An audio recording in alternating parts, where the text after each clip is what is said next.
Breaking. Benjamin Netanyahu says he will not comply with President Trump's peace deal with Iran and will strike Iran and Lebanon whenever he deems necessary. I want to start by saying all praise, honor, and glory goes to Yahweh Bashim, Yahweh Shai, Bajir Hakwadash, the bonds of the apostles, bishops of Elsgray and Millstone, and salutation stock and pushing this word, sitting honesty and hopeful let constantly enduring shalom. My name is Kara Allah, Lowlands Edifying. I just read some breaking news about um, Benjamin Netanyahu, Israel, and President Trump, America, and their different feelings on the peace treaty with Iran. Continues on, it says Netanyahu says he does not see eye to eye with Trump on the issue and that he is responsible for Israel's security. Netanyahu needs to be removed. Okay, so let's get into this quick video. This ultimately is going to address Iran's nuclear program. And privately, Israeli officials talking to Fox News over the past several weeks agreed they also want a deal. They want the right deal.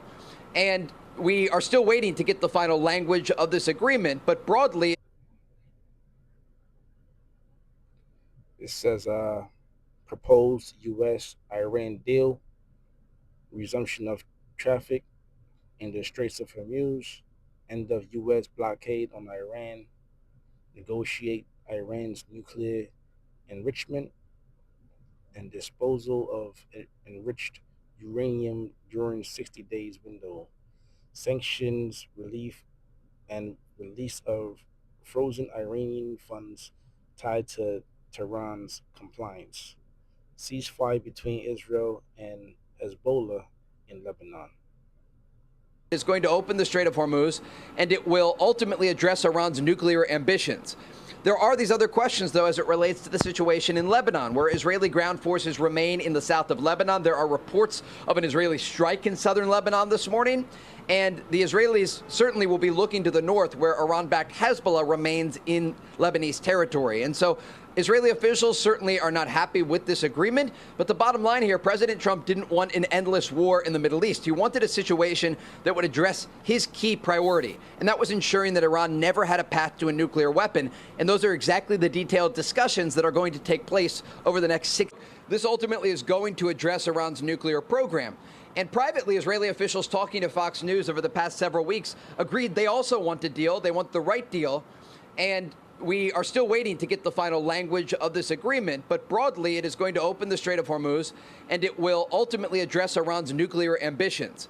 There are these other questions, though, as it relates to the situation in Lebanon, where Israeli ground forces remain in the south of Lebanon. There are reports of an Israeli strike in southern Lebanon this morning, and the Israelis certainly will be looking to the north, where Iran-backed Hezbollah remains in Lebanese territory. And so Israeli officials certainly are not happy with this agreement, but the bottom line here, President Trump didn't want an endless war in the Middle East. He wanted a situation that would address his key priority, and that was ensuring that Iran never had a path to a nuclear weapon. And those are exactly the detailed discussions that are going to take place over the next 60 days. So ultimately, this all is supposed to take place in a 60-day window, 2 months. All right. So going over the facts, Iran has enriched uranium, I believe over 60 or 80%, which is enough to create nuclear missiles. Basically, it's a well-known fact by now that Iran does has nuclear missiles or is capable of creating nuclear missiles. So now they want to discard those enriched uranium. They also want to open up the blockade. So you know, different oil and different um necessary goods could be continue to flow. So we'll see how things go. It's going to be a crucial 2 months. This is Zephaniah 3 and 8. It says, therefore wait ye upon me, saith the Lord, until the day that I rise up to the prey. For my determination is to gather the nations, that I may assemble the kingdoms, to pour upon them mine indignation. I want to stop right there and start from the top again. It says, wait ye upon me. Okay? We waiting on Yahweh Shem Yahweh Shah. This is not our timing. This is upon the Lord's timing. Okay? So if we see things going according to prophecies, all right, and we're rejoicing because I'm talking about the elect, of course, and the righteous men and women of Israel. We're rejoicing or to see prophecies taking place, but then things might come to a halt, things might slow down. Okay, you might see the oil prices coming back down, the gas prices coming back down, and you might be thinking, damn, it's not time yet. But that's okay because we are to continue to wait upon Yahweh Bashim Yahweh Shai, going out there on the highways and byways, prophesying, not losing faith, okay, falling out the truth. All right, this can't be a stumbling block onto the elect, but this is a thing of patience. Okay, it says, therefore, wait ye upon me, saith the Lord, until the day that I rise up to the prey being these heathens, ultimately each shall eat them. For my determination is to gather the nations that I may assemble the kingdoms, right? And these kingdoms are being assembled. All right, this next 2 months, right, where the peace tree is supposed to take effect, everything's supposed to be going well. It's gonna be a time for these nations to gather up their weapons, you know, get their arsenal put together, um, get their get their allies in order. All right. So these next 2 months might be peaceful, okay, but then at the end of things, it might even erupt even worse. So Brakta Yahweh Bashim Yahweh Shai, however this thing may go, ultimately we're supposed to wait upon Yahweh Bashim Yahweh Shai. It says, for the determination is to gather the nations that I may assemble the kingdoms to pour upon them my indignation. So we know the end goal. The end goal, the mindset of Yahweh Bashim Yahweh Shai, the secrets are given unto the prophets. Even all my fierce anger, for all the earth shall be devoured with the fire of my jealousy. Okay, so guess what? That uranium has to be enriched. Okay, Iran and China and Russia, right? They are partners. They are allies. Okay, so the uranium don't necessarily have to be enriched in Iran. It could be enriched in uh in China or Russia or wherever. Okay, because those three countries uh they have access to different regions of the earth. Okay, so we don't know what's being planned, but we do know ultimately this thing is going into World War III. It's going into nuclear missiles. All right, to pour upon them my indignation, even my fierce anger. The Lord is angry with this place. Okay, mainly America and these heathen nations also. But America is going to be that place of judgment, those thermonuclear missiles. For all the earth shall be devoured with the fire of my jealousy. First Thessalonians 5:2, it says, for yourselves know perfectly that the day of the Lord so cometh as a thief in the night. Okay, so this thing comes as if you won't expect it. It's like the boy that cried wolf. Okay, every time we hear something in the Middle East, or we hear something in Israel or Iran, here we go as prophets, as men of the Lord. Here we go. You guys better we get on we get out there, we blow the trumpet. You better get right. World War III is coming. Nuclear missiles about to come, and then everything dies down. All right.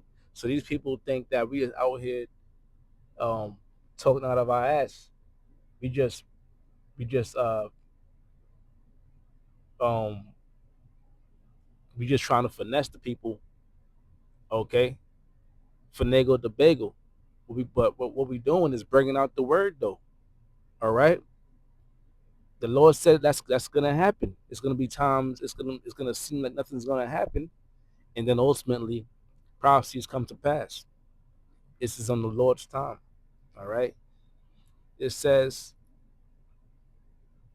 it says, for you yourselves know perfectly that the day of the Lord so comes as a thief in the night. Okay. When you think the Lord's prophets is out there in the highways and byways, and they're just um prophesying falsely, or they're just looking for, seeking attention. That's not the case. Okay, we washing the blood off our hands. Lord, will I'm part of that number. It says, for when they shall say peace and safety, then sudden destruction comes upon them as travail upon a woman with child, and they shall not escape.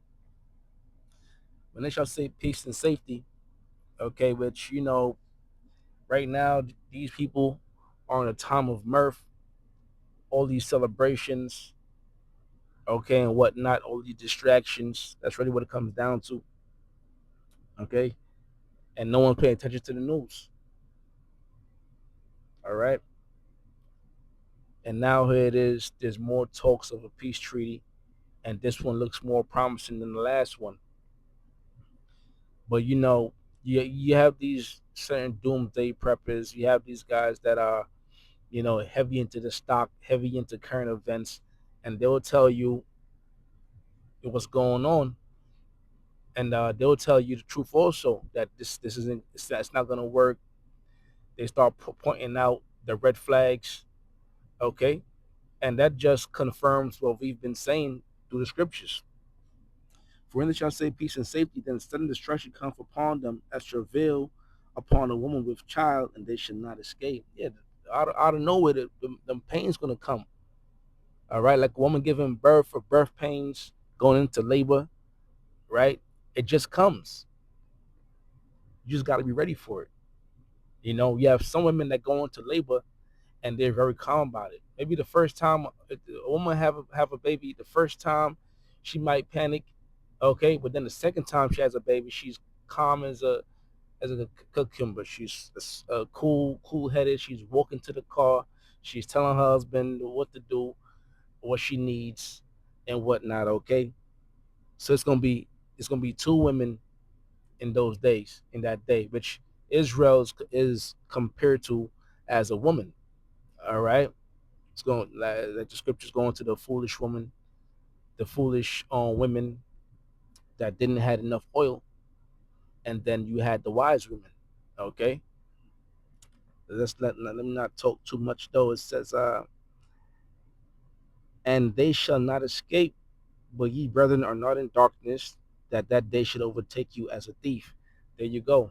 All right, that day is not gonna overtake the elect as a thief, man. The elect is ready, waiting, okay, and watching. You know, Luke 18:1, and he spake a parable unto them to this end, that men ought always to pray and not faint. Okay,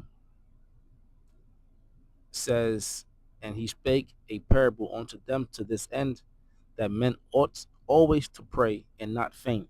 All right, and of course, going into the elect, man, all Israel should be in a state of repentance, a state of praying, fasting.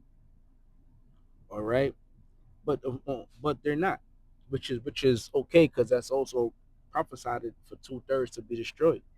But the elect is going to always be praying, okay, and it says and not faint. Let's just go into the NLT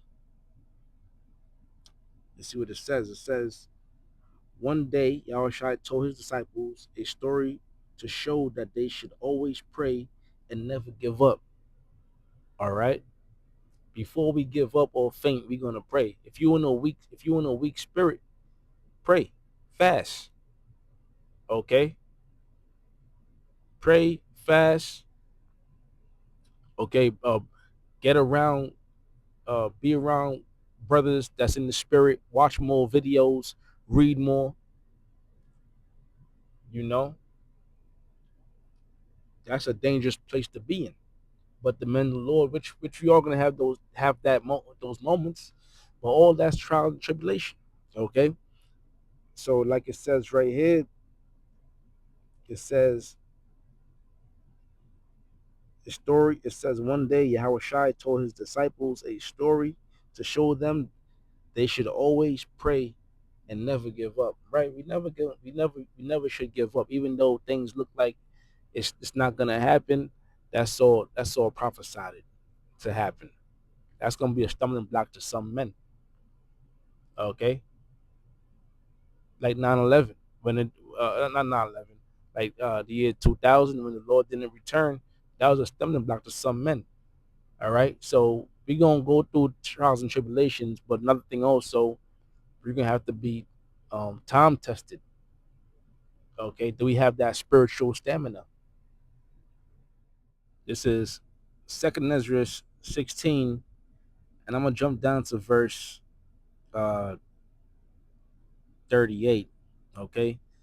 The title of this passage is God's people must prepare for the end. Okay. Um it says, listen now to these things and understand. It says, listen now to these things and understand them, O servants of the Lord.